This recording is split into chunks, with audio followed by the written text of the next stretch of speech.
Hello বন্ধুরা, দিব্যজ্যোতি ওয়ার্ল্ডে সকলকে স্বাগত। আমরা মাছ প্রিয় বাঙালি, তাই আজকে ভাবলাম একটি মাছের একটি রেসিপি তোমাদের সঙ্গে শেয়ার করি। আর মাছের রেসিপিটির নাম হলো কাতল কালিয়া। আমি এই কাতল কালিয়ার রেসিপিটি কিভাবে বানালাম সেটাই আজকে আমি তোমাদের সঙ্গে শেয়ার করব। তাহলে চলো শুরু করি। আমি এখানে 300 গ্রাম কাতলা মাছ ভালো করে ধুয়ে বেছে নিয়েছি। এই দেখো, এখানে নিয়েছি দুটো মিডিয়াম সাইজের পেঁয়াজ কুচিয়ে নিয়েছি, অল্প একটু ধনেপাতা কুচি নিয়েছি আর কয়েকটা লঙ্কা চিড়ে নিয়েছি। এখানে একটা মিডিয়াম সাইজের টমেটো পেস্ট করে নিয়েছি।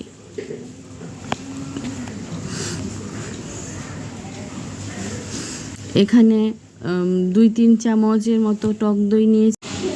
এখানে নিয়েছি 1 চামচ আদা বাটা, 1 চামচ রসুন বাটা আর 5-6টা কাঁচা লঙ্কা বাটা একসঙ্গে মিশিয়ে নিয়েছি। এখানে একটা পেঁয়াজ বেটে নিয়েছি। এখানে নিয়েছি রোস্টেড জিরে গুঁড়ো আর গরম মশলা গুঁড়ো। আর এখানে ফোড়নের জন্য আমি নিয়েছি তেজপাতা, শুকনো লঙ্কা, গোটা গরম মশলা আর গোটা জিরে। আমি এখানে প্রথমেই মাছগুলোকে নুন, হলুদ আর কাঁচা সর্ষের তেল দিয়ে ভালো করে মেখে নেব। তার জন্য প্রথমেই দিয়ে দেব লবণ, দিয়ে দেব হলুদ গুঁড়ো আর দিয়ে দেব কাঁচা সর্ষের তেল। দিয়ে এবার সবগুলোকে একসঙ্গে খুব ভালো করে মেখে নেব। এই দেখুন, এইভাবে মাছের গায়ে ভালো করে তেল, হলুদ আর লবণ খুব ভালো করে মেখে নেব।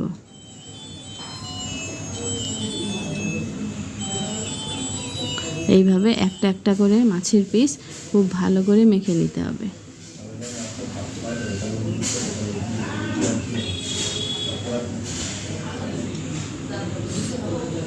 এইভাবে মাছগুলো মাখা হয়ে গেলে আমি 30 মিনিট ঢাকনা দিয়ে ঢেকে রেখে দেব মশলাগুলো মাছের গায়ে ভালো করে লাগার জন্য।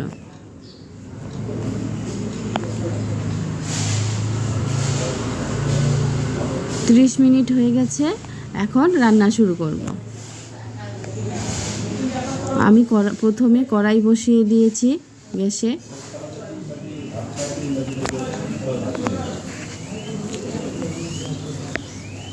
কড়াই গরম হয়ে গেছে, ওর মধ্যে দিয়ে দিলাম সর্ষের তেল। পরিমাণ মতো সর্ষের তেল দিয়েছি, আপনারা পরিমাণ মতো তেল দেবেন। তেল গরম হয়ে গেছে, এর মধ্যে একে একে মাছগুলো ছেড়ে দেব।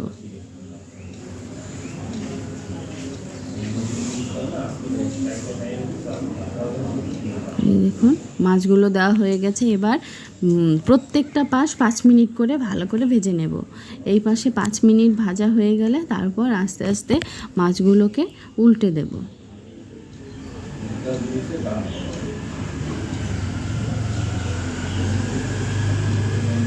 এভাবে মাছগুলো সব উল্টে দেব।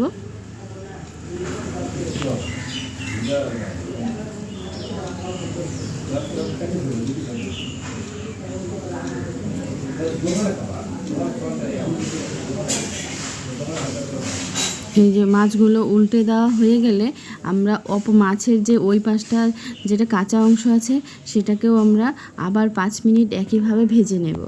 তারপর এই দেখুন, আমার এই পাশটাও 5 মিনিট ভেজে নিয়েছি।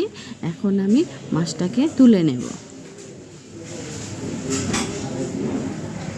এভাবে মাছটাকে একটা একটা করে প্লেটের মধ্যে তুলে নেব।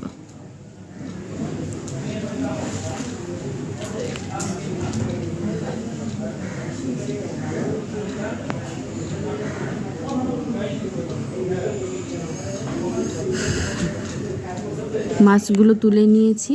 এবার মাছ ভাজার ওই তেলের মধ্যেই আমি ফোড়নে দিয়ে দেব তেজপাতা, শুকনো লঙ্কা, গোটা জিরে আর গোটা গরম মশলা দিয়ে ফোড়নটাকে 2-4 সেকেন্ড একটু রেখে দেব লালচে হওয়ার জন্য।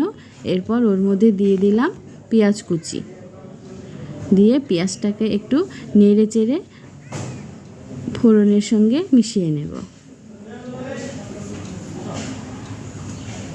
পেঁয়াজটা দেখুন লালচে করে ভেজে নিয়েছি। ওর মধ্যে দিয়ে দিলাম স্বাদ অনুযায়ী লবণ। এই দেখুন, লবণ দিলে পেঁয়াজটা পুড়ে যায় না। এরপর ওর মধ্যে দিয়ে দিলাম 1/2 চামচ হলুদ গুঁড়ো, দিয়ে দিলাম একটা মিডিয়াম সাইজের পেঁয়াজ বাটা,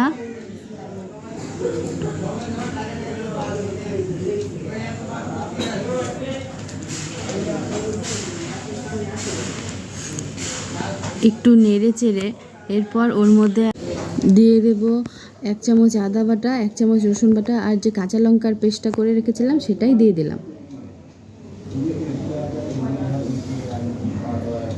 দিয়ে সব মশলাগুলোকে একসঙ্গে ভালো করে মিশিয়ে নেব। একটু জল দিয়ে দিলাম যাতে মশলাগুলো পুড়ে না যায়, এদিকে মশলাটাও ভালো করে কষে যায়। এবার মশলা কষার জন্য আমি 5 মিনিট ঢাকনা দিয়ে ঢেকে দেব। 5 মিনিট হয়ে গেছে, ঢাকনা খুলে নিচ্ছি। এই দেখুন মশলা থেকে তেল বেরোনো শুরু করেছে। এবার ওর মধ্যে দিয়ে দিলাম টমেটো বাটা। টমেটো বাটা দিয়ে একটু নেড়ে চেড়ে টমেটোর কাঁচা গন্ধটা যাতে ছেড়ে যায় ওই জন্য একটু আমরা ফুটিয়ে নেব। ফুটানো হয়ে গেছে, এখন এর মধ্যে দিয়ে দিলাম টক দই। টক দই দিয়ে এবার টমেটো, টক দই আর সব মশলাকে আবার একসঙ্গে আরেকটু কষিয়ে নেব। তার জন্য আমি ঢাকনা দিয়ে ঢেকে দেব। এবার ঢাকনা খুলে নিয়েছি। এই দেখুন একদম সব মশলা থেকে তেল ছাড়তে শুরু করেছে আর মশলাও খুব ভালোভাবে কষে গেছে। এই দেখুন এবার একটু ভালো করে নেড়ে দিতে হবে। এই দেখুন খুব ভালো করে ফুটতে শুরু করেছে। এর মধ্যে আমি দিয়ে দিলাম ফুটন্ত গরম জল। আপনারা আপনাদের ভাব মতো গরম জল দেবেন, যে যতটা পরিমাণে ঝোল রাখবেন ততটা দেবেন। আমি এর মধ্যে এরপর দিয়ে দিলাম ভেজে রাখা মাছগুলো।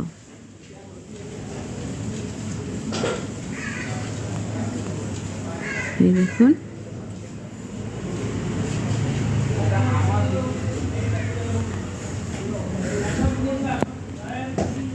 এরপর দিয়ে দিলাম গুঁড়ো মশলাগুলো, রোস্টেড জিরে গুঁড়ো আর গরম মশলা গুঁড়ো দিয়ে মশলাটাকে ঝোলের সঙ্গে ভালো করে মিশিয়ে দেব।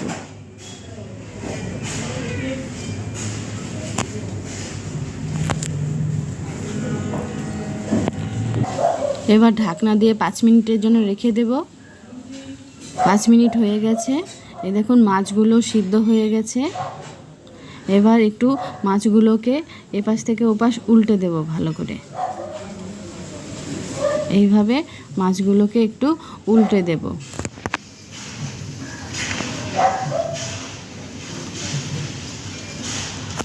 এইভাবে উল্টে দেব। আগেই বলেছি যে যেমন ঝোল খাবেন তেমন ঝোল দেবেন। এরপর উপর দিয়ে আমি কাঁচা লঙ্কা আর ধনেপাতা কুচি দিয়ে দেব। আমি এখানে কয়েকটা কাঁচা লঙ্কা চিড়ে রেখেছিলাম, সেটাই দিয়ে দিলাম। দিয়ে গ্যাসটা আমি অফ করে দেব। গ্যাস অফ করে ঢাকনা দিয়ে 15 মিনিট রেখে দেব। 15 মিনিট হয়ে গেছে। এবার ঢাকনা নামিয়ে নিয়েছি। এই দেখুন কাতল কালিয়া একদম রেডি হয়ে গেছে। এখন আমি নামিয়ে নেব। এই দেখুন বন্ধুরা, আমি কাতল কালিয়া নামিয়ে নিয়েছি। এই পদ্ধতিতে একবার বানিয়ে দেখবেন, খেতে কতটা দুর্দান্ত হয়। আর যদি ভালো লাগে আমার এই রেসিপিটি, তাহলে অবশ্যই আমার রেসিপিটিতে একটি লাইক দেবেন, কমেন্ট করবেন এবং শেয়ার করতে ভুলবেন না। আর যদি আমার চ্যানেলে নতুন বন্ধু হয়ে থাকেন, তাহলে আমার চ্যানেলটিকে একটি সাবস্ক্রাইব করতেও ভুলবেন না। এরপরে আবারও একটি রেসিপি নিয়ে হাজির হয়ে যাব। ধন্যবাদ।